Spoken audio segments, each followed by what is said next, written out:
part 2. Okay, so here we have laid out all the instruments that came into the mock supply instrument pan. So I spread out a few of them, and I'll start at the top and just kind of go over what these are. Now, these are called straight peons, straight Kellys.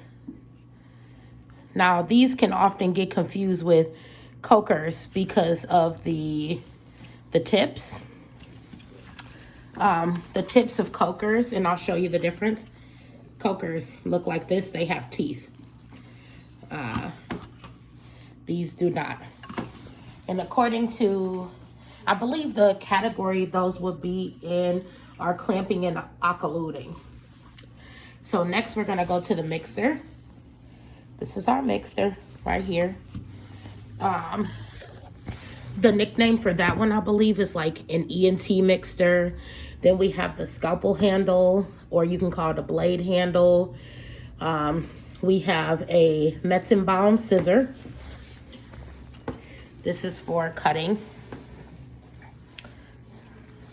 Normally, the Metzenbaum comes in 2 different sizes. There's not really a nickname for that. Now, the next one is called a Goulet retractor.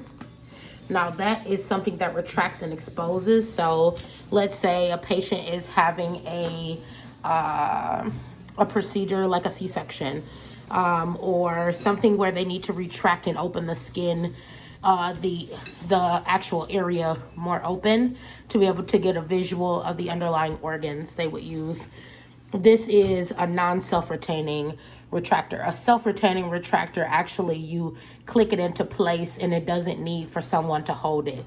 So we call them Parkers. That's another name for it. Then we have your needle holder. In my world, this is called a Mayo Hagar because of how fat it is.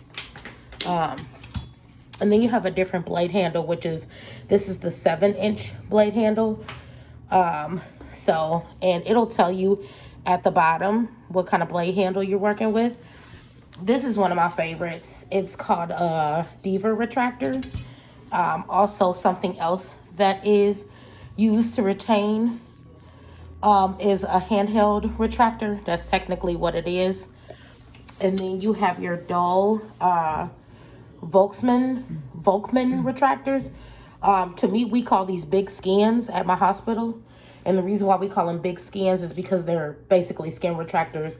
These are used a lot in gen plastics, orthoplastics, those kind of things. And they also retract the skin as well. Next, we have the Ferris Smith forceps.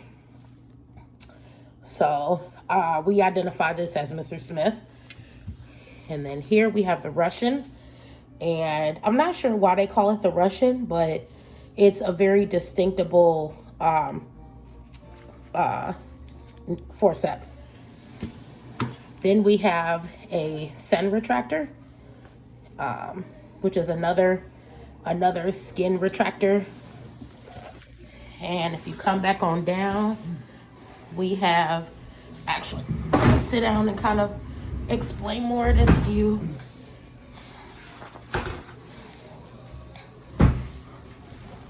Okay, that's better. Okay, so here we have the Babcocks. Babcocks are pretty frequent. They're used in a lot of surgeries as well. A lot of cases. I've never heard of a nickname for Babcocks before, so I'm not sure what to call them. Now, we have the towel clamps. We have the non-perforated and the perforated. We call these Edna towel clamps, but they're not perforated because they're not sharp. But the perforated, we just call these regular towel clips, large and small. But these we always refer to as Edna. I know from where I used to work, we used to use a thing called Bovie clamps, which did almost the same thing. So I'm not sure if that's the language. Every OR is different, so every nickname is going to be different. The nicknames that are provided on the cards aren't always the same, because I've talked to surgical techs, and those are some nicknames that they don't use and they've never heard of. So I'm just telling you the nicknames that I use in my facility. So these are called the Alice clamps. Now, Alice's are usually pretty thin and they have the teeth like this. They also have a clamp called Alice Adair's. So these are called skinny Alice's in our facility. Next we have the thinner needle holder. Normally if it's 5 3/4, we call this the Webster or Lil Webby. In our case, this is one that's frequently used and asked for during surgeries as well. That along with the needle male Hagar. I didn't have time to pull a cryo. A cryo wood is normally the most popular one because I believe they use that one for suturing with the tungsten carbide alloy that they have inside of there. These right here are called cryos. There's no other nickname for them. Cryos are the most common things used in surgery. These are called ring forceps. There's so many different names for them. You also call them sponge sticks, pro bangs. Most of the time we call them a ring. A lot common in the OR lingo is a sponge stick. I hear that more frequently than the ring forceps. And then you have your Army Navy retractors, which are also handheld retaining retractors. And so, yeah, this is pretty much a small setup. Again, these are not all the instruments. And I also went off of the count sheet right here. This is the long list of instruments that came in the kit, the mock kit. And as you can see, I only did a few. This is the basket that you would use to string those instruments in and put it into what we call a coffin. So right here are all the instruments that I've chosen to talk about. These are used, a lot of these are used in so many different surgeries, but as you know, these are used in like a general major, and there's usually 2 different types. This is also used in a general major, but we also use these in general minors. We also use these in, not orthoplastics, but ortho majors. That's another one that's used in it. Surgical procedures that might use it are a hernia, or you might have a hernia repair, or you might have to use it in just, I think, very general surgeries use most of these tools.